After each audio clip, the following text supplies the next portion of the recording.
بسم اللہ الرحمن الرحیم۔ پاکستان میں جنرل الیکشنز کے بعد مرکزی اور صوبائی حکومتوں کی تشکیل کا مرحلہ جاری ہے۔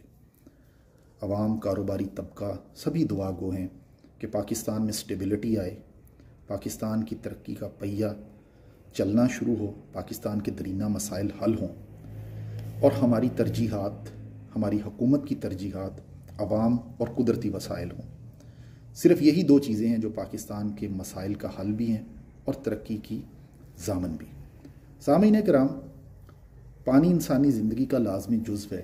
انسانی ترجیحات کی طرف آئیں، حکومتوں کی ترجیحات کی طرف آئیں تو ایک بڑی مزیدار چیز سامنے آئی۔ لاہور میں کسی دور میں 10 سے 15 فٹ کی گہرائی پہ صاف پانی مل جاتا تھا۔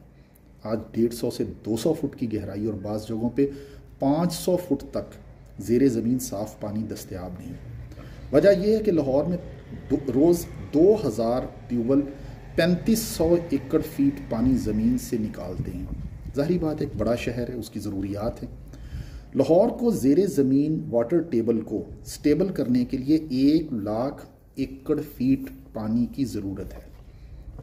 2015 میں ایک سائنسی جریدے میں، ایک بین الاقوامی سائنسی جریدے میں سائنسدانوں کی ایک ریسرچ پیپر، ایک ریسرچ ورک ان کا شائع ہوا، جس میں انہوں نے بتایا کہ مونسون کے دنوں میں لاہور کی سڑکوں پہ ہزاروں ایکڑ فیٹ پانی جمع ہو جاتا ہے۔ لاہور کے 43 مقامات کی نشاندہی کی گئی کہ اگر ان 43 مقامات پر پانی کو زیر زمین واٹر ٹیبل تک پہنچانے کے لیے کنویں بنا دیے جائیں تو لاہور کی پانی کی ضرورت پوری ہو سکتی ہے۔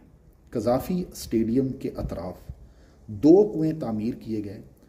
یہ 6 foot by 8 foot by 9 foot کے 2 کنویں تھے۔ ان کو 2 فٹ موٹے پتھروں سے، بجری اور ریت سے کور کر دیا گیا اور 1 فٹ کا گول پائپ، سوراخدار پائپ زیر زمین پانی تک پہنچا دیا گیا۔ پہلی ہی بارش میں اس جگہ پہ جمع ہونے والا ہزاروں مکعب فٹ پانی جو تھا وہ 3 گھنٹوں کے اندر زمین میں جذب ہو گیا۔ ٹریفک بحال ہو گئی۔ اب اس پانی کو، جن کو ان کنووں کے ذریعے زیر زمین پانی تک پہنچایا گیا تھا، اس کو لیب میں ٹیسٹ کیا گیا۔ جب ٹیسٹ کیا گیا تو پتہ چلا کہ اس پانی کی کوالٹی نہایت بڑھیا ہے اور اس میں جتنی بھی گندگی تھی یا جو بھی پولوشن تھی وہ نیچرل فلٹر کے ذریعے صاف ہو گئی۔ ان 2 کنووں پہ جو لاگت آئی وہ صرف 15 لاکھ روپے تھی۔ 43 مقامات پر ایسے کنویں بنانے سے لاہور میں لاکھوں ایکڑ فیٹ پانی سالانہ زیر زمین واٹر ٹیبل تک کشید کر کے، صاف کر کے، پولوشن فری پہنچایا جا سکتا تھا۔ لیکن بدقسمتی کے ساتھ لاہور میں LDA نے، ارسا نے اور باقی جو ڈپارٹمنٹس تھے، کسی نے اس طرف توجہ نہیں دی اور آج بھی لاہور میں ٹریفک بھی مونسون میں جام ہوتا ہے، پانی بھی ضائع ہوتا ہے۔ راولپنڈی اور اسلام آباد ہمارا مرکز ہے، کیپٹل ہے۔ اسلام آباد، راولپنڈی جڑواں شہر ہیں۔ مشرف کے دور میں، جنرل مشرف کے دور میں، آج سے کوئی 18-20 سال قبل ایک منصوبہ بنایا گیا جسے غازی بروتھا ایک پلان تھا، جہاں انڈس واٹر کو ان 2 شہروں تک پہنچایا جا رہا تھا۔ 37 ارب روپے کی لاگت سے 70 کلومیٹر تک اس پانی کو جو تھا اس کی ترسیل ہونی تھی۔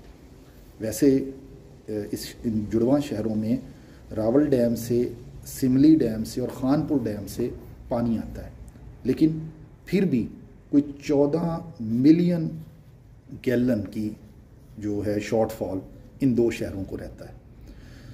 رپورٹ یہ تھی کہ 2050 تک اگر اس غازی بروتھا واٹر سپلائی کو نہیں کیا جاتا آپریشنل تو 140 ملین گیلن پانی کی شارٹ فال کا سامنا ہوگا ان 2 شہروں کو، اور شاید یہ اس پوزیشن میں ہی نہ ہوں کہ لوگ یہاں پہ سروائیو کر سکیں، رہ سکیں، پانی کی اتنی شارٹیج ہو۔ اور ایسا دنیا کے کئی شہروں میں ہو چکا ہے، لیکن 18-20 سال سے یہ منصوبہ بھی تعطل کا شکار ہے اور آج اس کی لاگت 150 ارب سے بڑھ چکی ہے۔ اس وقت سے اب تک پانی کے شارٹ فال کی وجہ سے جو نقصان ہوا اس کو دیکھیں، منصوبے کی لاگت کو دیکھیں، تو کم از کم ان کوتاہیوں کے ذمہ داروں کا تعین ہونا چاہیے۔ یہ 3 شہروں کی مثال ہے، لاہور، راولپنڈی، اسلام آباد۔ اگر کراچی کی بات کریں تو شاید 2 گھنٹے کی ویڈیو میں بھی ہم کراچی میں پانی کے مسائل جو ہم نے خود سے پیدا کیے ہیں ان کا احاطہ نہ کر سکے۔ ہماری آنے والی حکومت اور ہمارے اداروں کی جو ذمہ دار ہیں ان چیزوں کے، ان کی ترجیحات میں ہونا چاہیے کہ ہم اپنے قدرتی وسائل کو بڑھیا طریقے سے استعمال کریں اور ان سے اپنے مسائل کا حل نکالیں۔ اللہ تبارک و تعالی ہمارا حامی و ناصر ہو۔ اللہ حافظ۔